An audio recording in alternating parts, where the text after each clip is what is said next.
Dekat dengan Al-Quran akan menciptakan kebahagiaan yang tak terukur. Semakin dekat dengan Al-Quran, maka hakikatnya kita semakin dekat dengan Allah Subhanahu wa Ta'ala.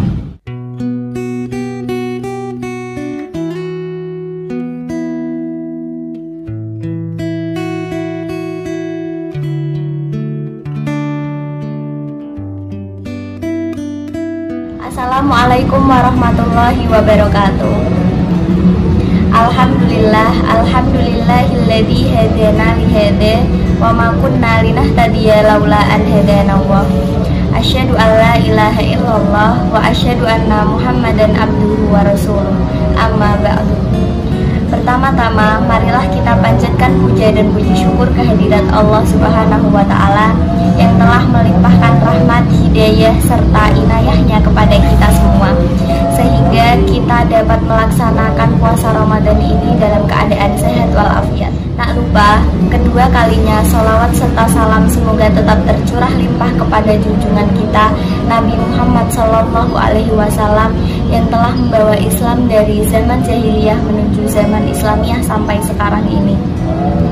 Di sini saya akan menyampaikan kultum dengan tema nikmatnya dekat dengan Al-Quran. Al-Quran diturunkan oleh Allah Subhanahu wa Ta'ala kepada manusia sebagai pedoman hidupnya. Tidak ada keraguan sedikit pun di dalamnya, solusi berbagai permasalahan yang sedang dialami oleh manusia. Sebagaimana dijelaskan dalam Quran surat Al-Baqarah ayat 2, A'udzubillahi minasyaitonirrajim. Bismillahirrahmanirrahim. Dzalikal kitabu la raiba fihi hudal lil muttaqin. Shadaqallahul adzim. Artinya, kitab Al-Quran itu tidak ada keraguan padanya, petunjuk bagi orang-orang yang bertakwa. Membaca Al-Quran dapat menjadi sebuah nikmat dan juga pelipur rasa sedih. Sebaliknya, ketika hati kita tidak hidup ketika mendengarkan dan membaca Al-Quran, maka iman kita patut dipertanyakan. Lalu bagaimana kita bisa dekat dengan Al-Quran? Pertama, bersama Al-Quran seintensif mungkin.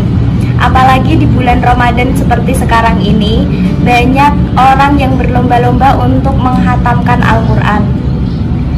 Ada cara untuk menghatamkan Al-Quran secara terjadwal, yaitu dengan membaca 2 lembar Al-Quran setelah sholat fardu. Ketika ingin menghatamkan Al-Quran sebanyak 1 kali di bulan Ramadan, dan tinggal melipat gandakannya ketika ingin menambah jumlah hatam di bulan Ramadan. Semoga kebiasaan tersebut dapat terbawa hingga bulan-bulan seterusnya. Yang kedua adalah merenung dan memikirkan ayat-ayat yang ada di Al-Quran.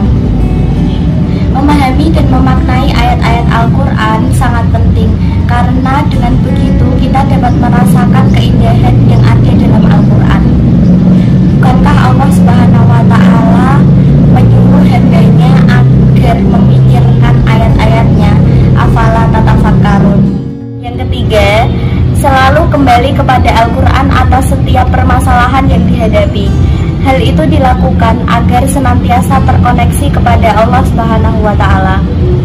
Satu hal yang harus kita ingat bahwa setan sangat pandai menggoda orang-orang yang sedang sedih agar dijerumuskan ke dalam lembah-lembah keburukan. Oleh karena itu, kita harus mencari solusi di dalam Al-Quran atau senantiasa membersamai Allah dalam setiap keadaan. Dekat dengan Al-Quran akan menciptakan kebahagiaan yang tak terukur. Semakin dekat dengan Al-Quran, maka hakikatnya kita semakin dekat dengan Allah Subhanahu wa Ta'ala. Ketika kita berusaha untuk membersamai Al-Quran, mendengarkan lantunan-lantunan ayat Al-Quran, membacanya dengan penuh hikmat serta memaknai Al-Quran, maka dengan begitu kita akan semakin dekat dengan Al-Quran.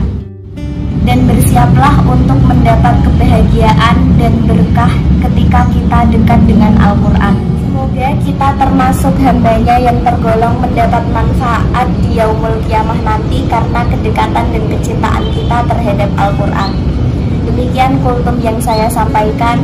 Mohon maaf apabila ada kesalahan. Nun wal qalami wa ma yasturun fastabiqul khairat. Wassalamualaikum warahmatullahi wabarakatuh.